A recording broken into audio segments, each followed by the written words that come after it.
First Contact Protocol. The great chamber of the Galactic Unity Council hummed with the energy of 1,000 species. Representatives from across the known universe sat in concentric rings that rose toward the vaulted ceiling, their bodies of every conceivable form. Some floated in specialized atmosphere bubbles.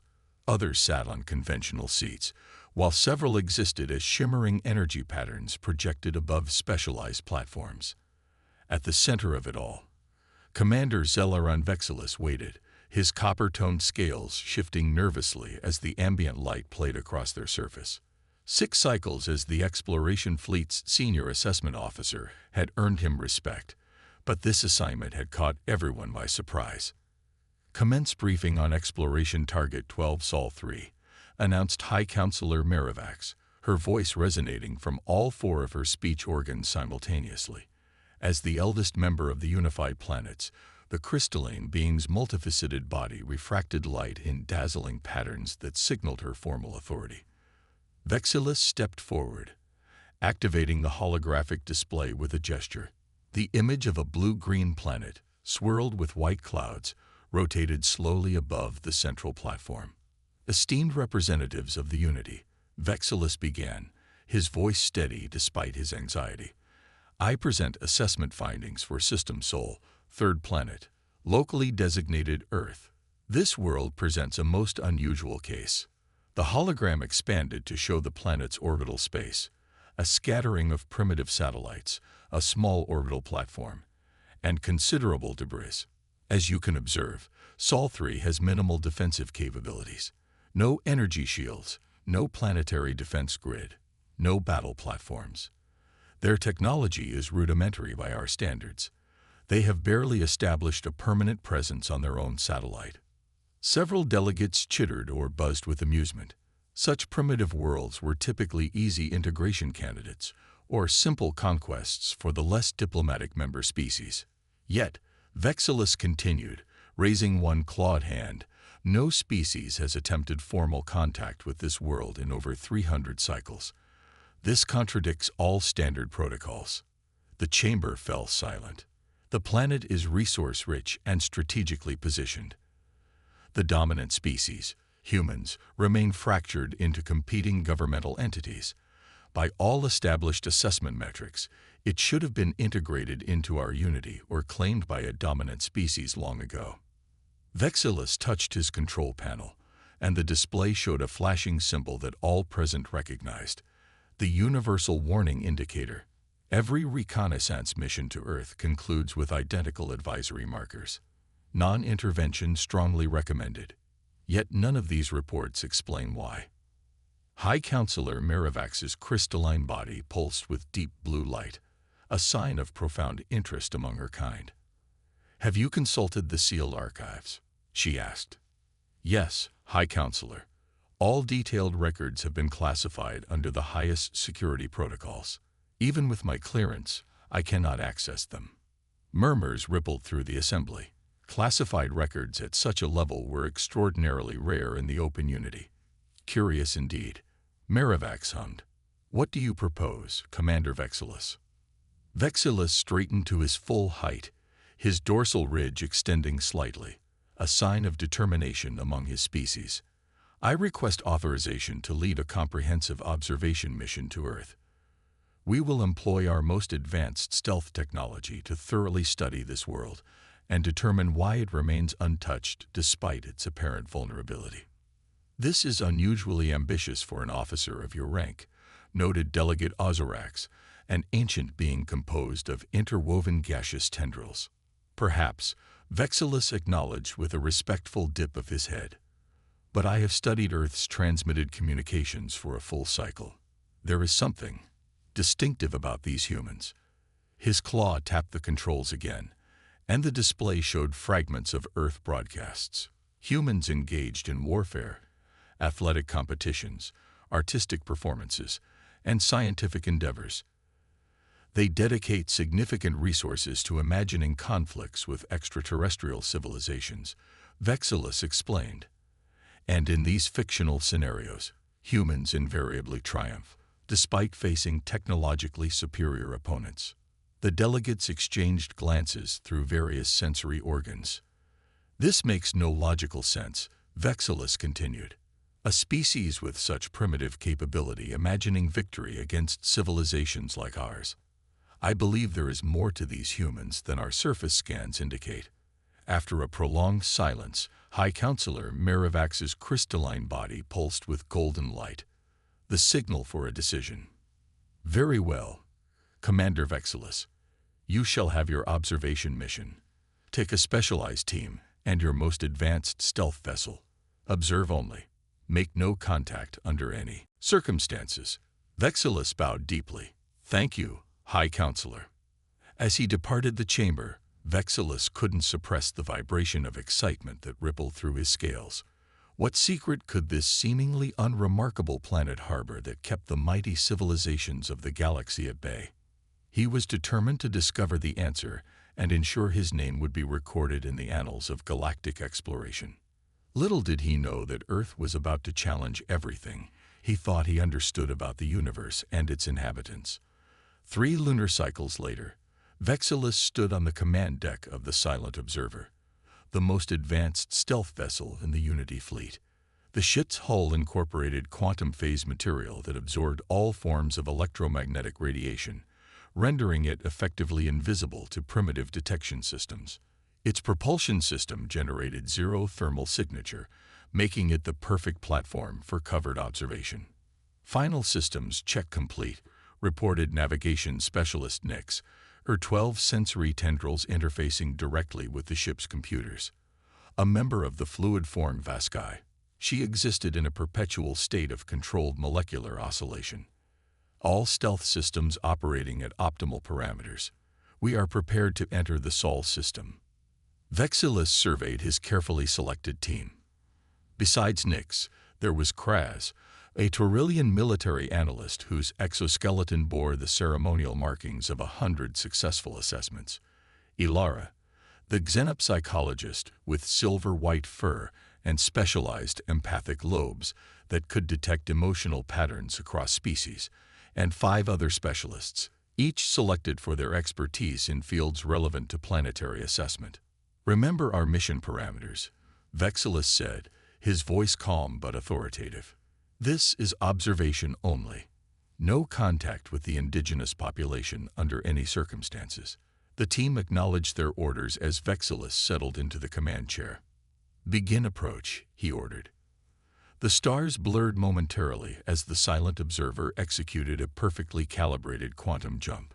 When the view screen cleared, a blue-green planet hung before them, partially illuminated by its star, wrapped in swirling white cloud formations.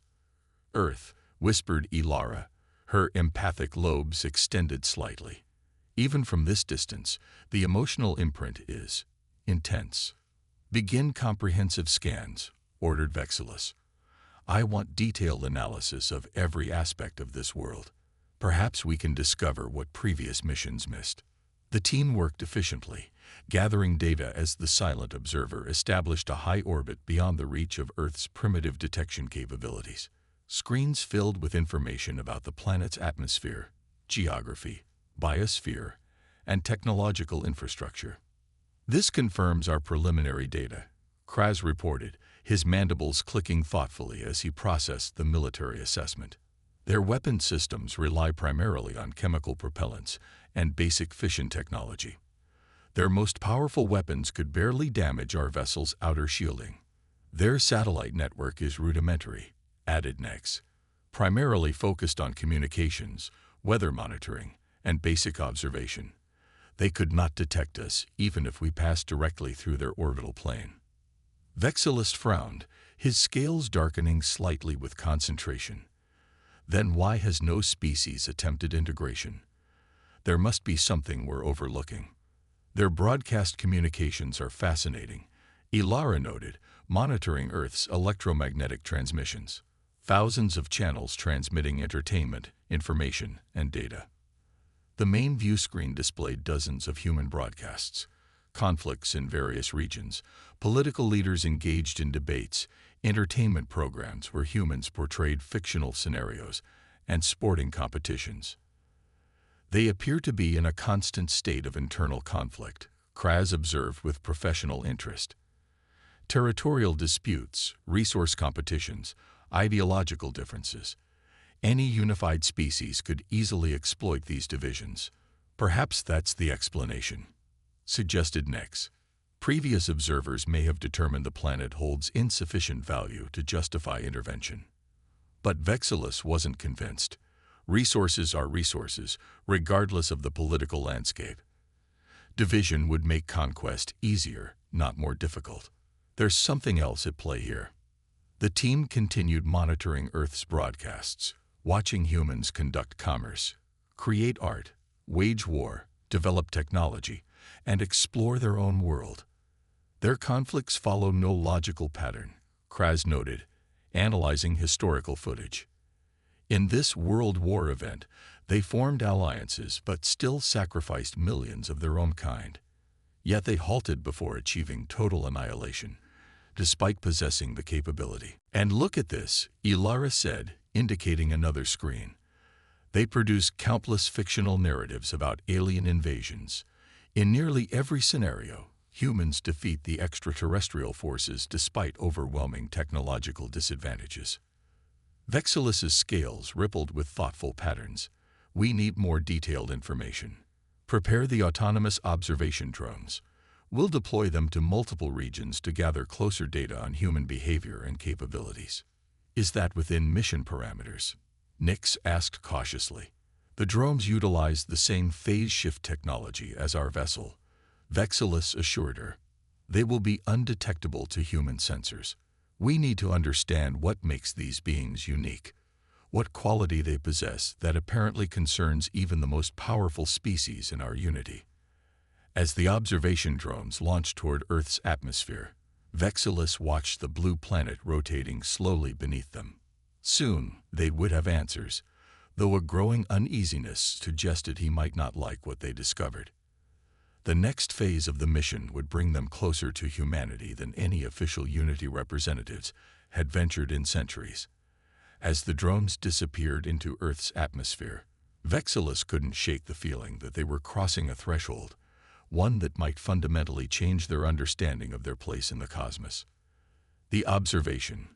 3 Earth days passed as the silent observers' drones collected data from across the planet. Vexillus found himself spending more time than necessary in the observation chamber, watching the incoming footage with growing fascination and confusion. The more they learned about humans, the less he understood them. Commander, the drones have completed their initial survey, Nix announced through the ship's communication system. The team is assembling in the analysis chamber. Vexillus acknowledged and made his way through the ship's curved corridors. When he entered the analysis chamber, his team was already gathered around the central display platform. Ilara, the xenopsychologist, stood ready to present their findings. Her silver-white fur was bristling slightly, a sign of intellectual excitement among her kind. I've organized the drone footage by behavioral categories, she explained, activating the display. What you're about to see challenges many of our fundamental assumptions about sentient development. The first images showed a coastal human settlement. Dark clouds swirled above it, and enormous waves crashed against buildings. Wind tore at structures, and flooding consumed roadways. This is what humans call a hurricane, an extreme weather event, Ilara explained. The drone captured this footage yesterday. The team watched as the storm devastated the settlement. But it wasn't the destruction that captivated their attention. It was the human response. They're moving toward the danger, Kraz observed, his exoskeleton plates clicking with surprise. Those small vessels are heading into the affected area, not away from it. The footage showed humans in watercraft and specialized vehicles, navigating dangerous waters to reach those trapped by flooding. They are rescuing unrelated individuals, Ilara noted, not just genetic relations or hierarchical superiors. One drone had captured footage of a human diving into turbulent water to save another, who was struggling to remain on the surface. This behavior contradicts evolutionary logic, said Trisix, the team's xenobiologist, his 3 optical clusters focusing intently on the display. In most species, self-preservation instincts override assistance impulses during crisis situations. Ilara shifted the display to different footage. This shows human juveniles engaged with electronic interfaces. The images revealed young humans staring at screens, their fingers manipulating control devices with remarkable speed. These are recreational simulations. Video games, in their terminology, Ilara continued. Note the content of these simulations. The games depicted humans fighting against various threats, monsters, disasters, and particularly telling, alien invaders. In each simulation, the aliens possessed superior technology and greater numbers, yet the human players consistently prevailed.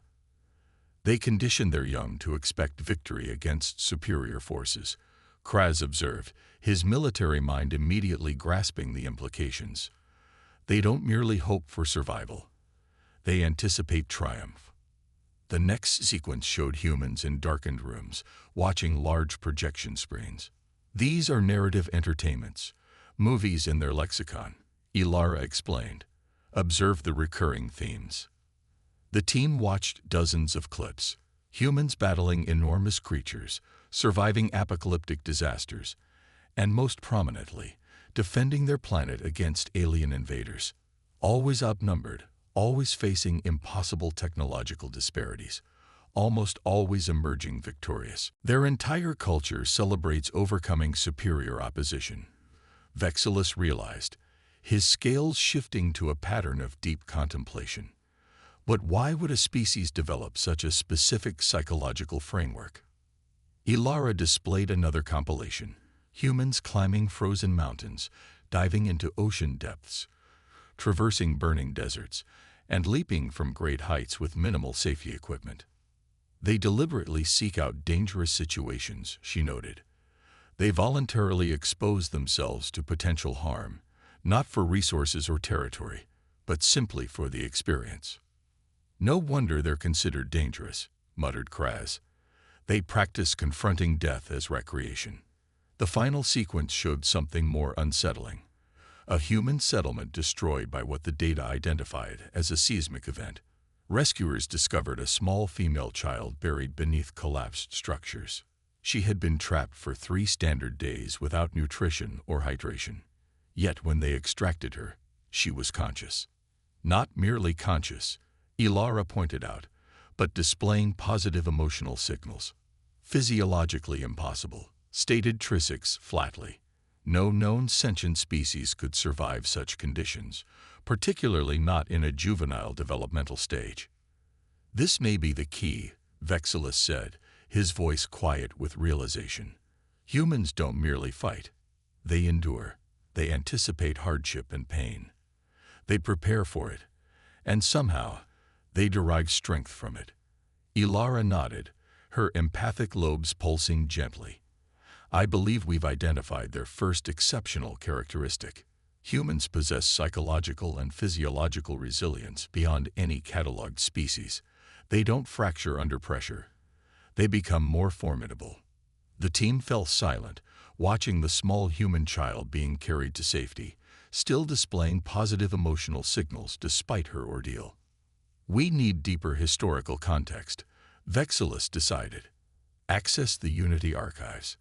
There must be records of previous contact attempts, even if the details are classified. That exceeds our authorization, Nix cautioned. I'll accept full responsibility, Vexillus replied. This mission is about understanding why Earth remains untouched. We cannot comprehend that without historical precedent. After a moment's hesitation, Nix interfaced with the ship's communication array. Accessing Unity historical archives.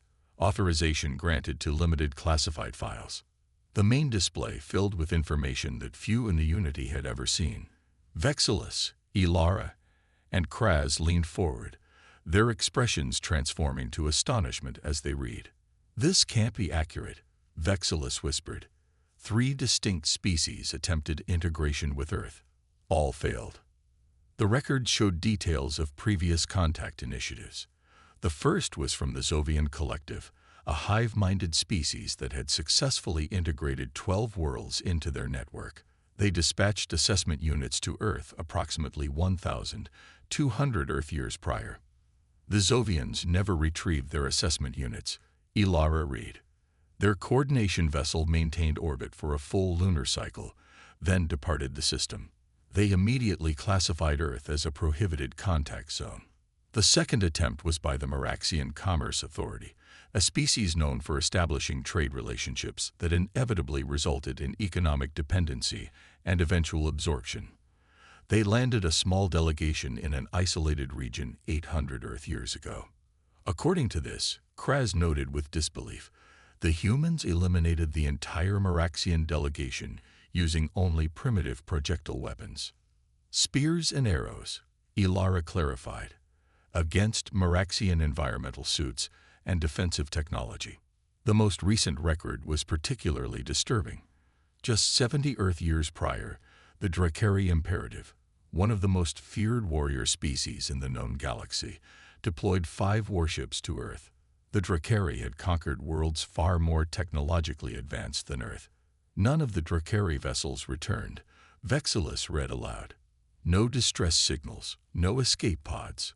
5 warships with approximately 3,000 warriors simply vanished. That's not possible, Kraz insisted, his exoskeleton plates clicking rapidly in agitation. The humans had no spacefaring capability then. Their technology was incapable of destroying Drakari warships. Yet they did, Ilara noted quietly. And observe this. The Drakari immediately designated Earth as absolutely forbidden territory. They've never established such a prohibition before, even following significant defeats. Vexillus was about to respond when a high-pitched alarm sounded throughout the bridge. Nyx's voice came through the communication system. Commander, emergency on the bridge. Immediate presence required. The 3 rushed to the bridge, where Nyx was frantically manipulating the navigation controls. What's happening? Vexillus demanded. A human satellite, Nyx explained, indicating a small blinking signal on the tactical display. It's altered trajectory. It's moving directly toward our position. That's impossible, Kraz stated flatly. Our phase shift technology renders us completely undetectable. Apparently not, Nyx replied, her fluid form rippling with anxiety. The satellite changed course precisely 42 seconds after we accessed the classified archives. That cannot be coincidental. The object grew larger on their screens. A primitive satellite, merely metal and basic electronics. It didn't even possess propulsion systems capable of directional changes. Yet somehow, it was on an intercept course with their vessel. Evasive maneuvers, Vexillus ordered. The silent observer moved smoothly to a different orbital position. For a moment, they believed they had avoided the issue. Then the satellite changed course again, still moving toward them. How is it tracking us? Nyx's voice modulated higher with alarm. This contradicts all known physical principles. Move us behind their moon, Vexillus commanded. Maximum stealth protocols. The ship accelerated, barely avoiding collision with the satellite, as they took shelter in the shadow of Earth's natural satellite. The team stared at each other in stunned silence. They detected our presence, Vexillus finally said, his scales now pale with concern.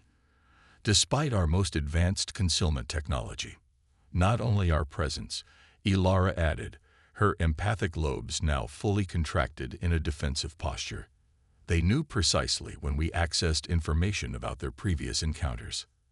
As if they were anticipating our discovery, Kraz concluded, his normally steady military demeanor visibly shaken. Vexillus looked back toward Earth, now hidden from their direct view by the moon's mass. We need to understand what we're dealing with.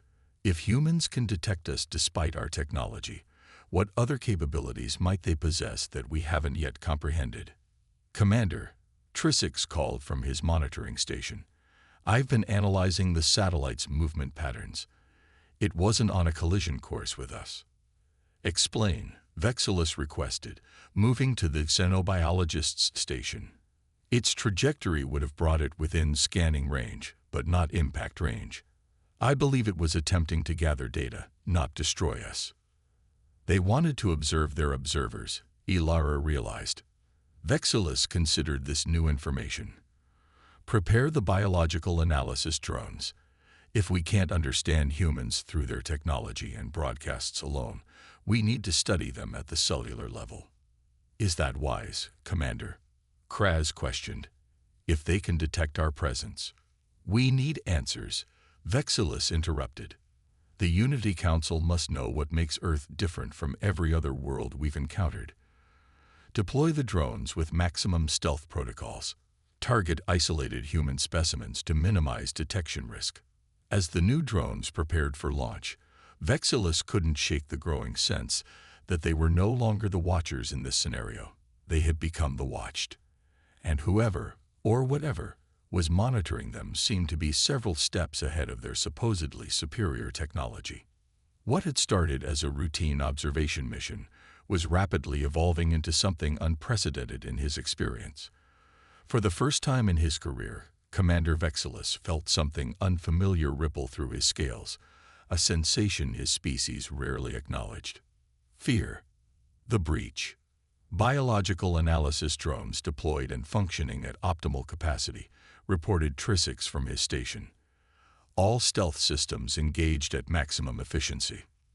Vexillus acknowledged with a slight gesture, his attention fixed on the primary display. The silent observer remained in lunar orbit, using Earth's natural satellite as both shield and observation platform. 12 hours had passed since the incident with the human satellite, and tension permeated the ship's atmosphere. Commander, Ilara approached, her normally fluid movements now hesitant. I've been analyzing the psychological implications of our situation. I believe we should consider terminating the mission. Vexillus turned to her, his scales shifting to a pattern that indicated surprise. Elaborate. 3 previous contact attempts ended in failure. Now we know our undetectable presence has been compromised. The pattern suggests escalation. Her empathic lobes pulsed with concern. Whatever these humans possess that makes them dangerous, we are now directly exposing ourselves to it. Your concern is noted, Vexillus replied, but premature. We haven't established direct contact. We're merely observing. And being observed in return, Kraz interjected, joining the conversation. Commander, Ilara's assessment has merit. The historical records show each species that engaged with humans suffered increasingly severe consequences. Vexillus considered their perspectives. His mission was to determine why Earth remained untouched by the Unity despite its apparent vulnerability. Withdrawing now would leave that question unanswered. We will continue the mission, he decided, but with enhanced precautions. Nix, maintain our position behind their moon. We'll analyze the biological drone data here before considering any further approach. As if in response to his decision, an urgent signal sounded from Trisix's station. Commander, the biological analysis drones are transmitting unusual data. The xenobiologist reported, his 3 optical clusters expanding with excitement. You should see this immediately. The team gathered around the central display as Trisix transferred the incoming information. The screen showed microscopic imagery of human cellular structures. These are standard human tissue samples collected from multiple subjects. Trisix explained. Notice anything unusual? Vexillus studied the display, his scientific training immediately recognizing the anomaly. The cellular repair mechanisms. They're accelerated.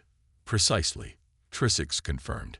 Human cells repair damage at rates 30% faster than the Unity average for sentient species. But that's not the most significant finding. He manipulated the controls, bringing up a new set of images. This is human neural tissue. The display showed complex networks of interconnected cells, pulsing with electrical activity. Their neural plasticity is extraordinary, Trisix continued. The human brain continuously reorganizes itself throughout their relatively short lifespan. They can recover from neural damage that would be permanent in most species. More importantly, they form new neural pathways constantly, even in adult specimens. What does this mean in practical terms? Kraz asked. They adapt, not just as a species over evolutionary timescales, but as individuals within a single lifetime. Trisix explained. Their brains physically restructure in response to new challenges and information. That would explain their technological progression, Vexillus mused, and their resilience in the face of adversity.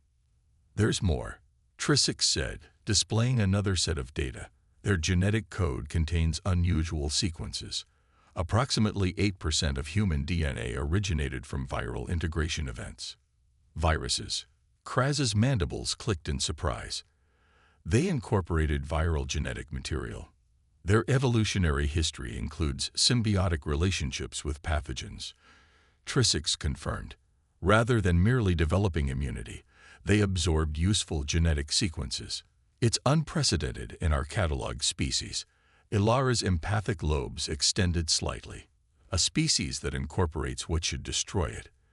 That explains much about their psychological profile. Before anyone could respond, a shrill alarm sounded from the navigation console. Nyx's fluid form rippled with alarm patterns. Multiple objects approaching from Earth orbit, she reported.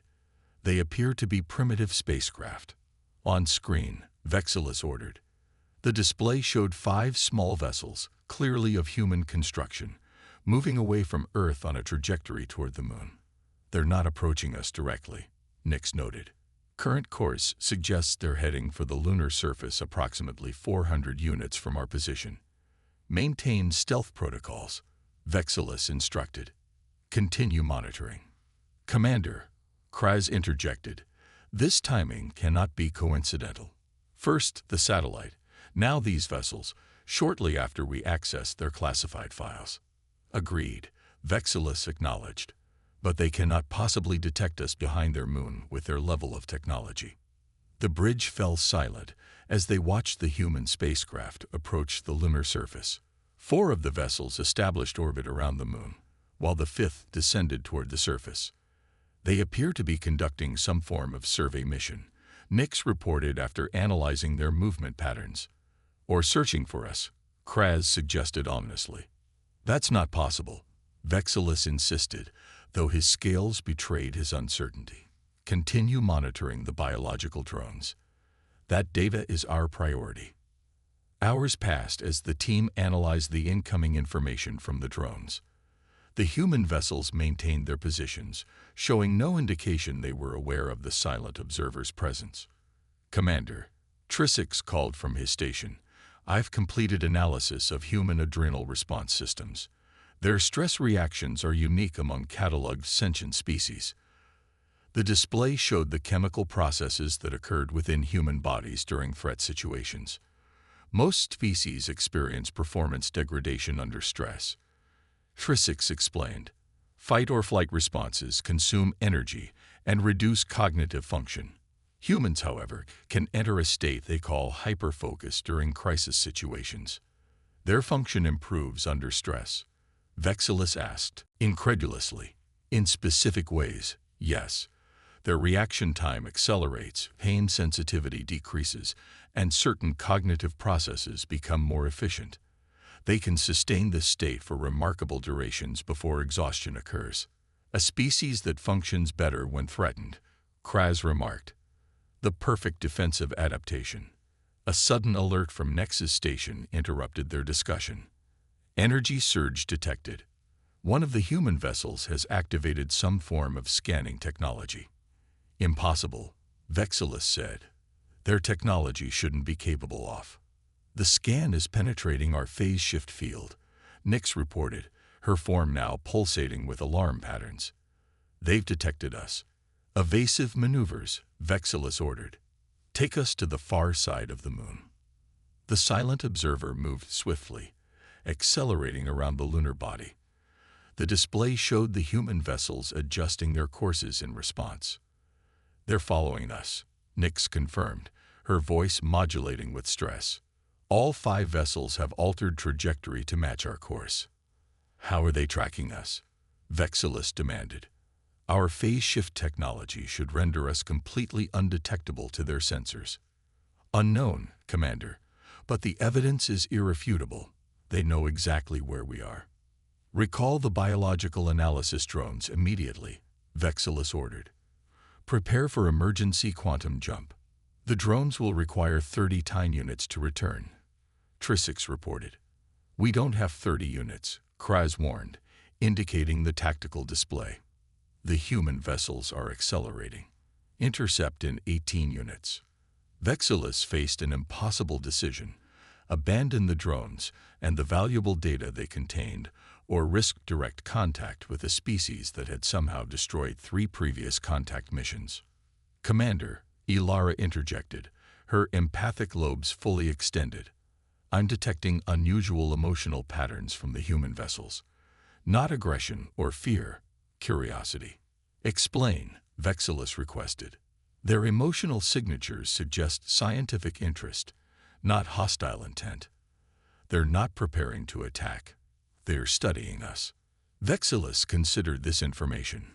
Maintain position. Continue stealth protocols at maximum efficiency. Let's see what they do. The tension on the bridge was palpable as they watched the human vessels approach. The 4 orbiting craft positioned themselves in a tetrahedral formation around the silent observer's location, while the 5th moved to a position directly above them relative to the lunar surface. They've surrounded us, Kraz observed. Classic containment formation. Still no weapons signatures detected, Nix reported. Their vessels appear to be scientific in nature, not military. A new alert sounded from the communication console. Commander, called Centix, the communication specialist, her crystalline appendages vibrating with surprise. We're receiving a transmission, directed specifically at our vessel. That's not possible, Vexillus said automatically, though the evidence before him contradicted this assertion. On speaker. A series of mathematical sequences filled the audio system, prime numbers, followed by basic geometric ratios, then more complex quantum physics equations.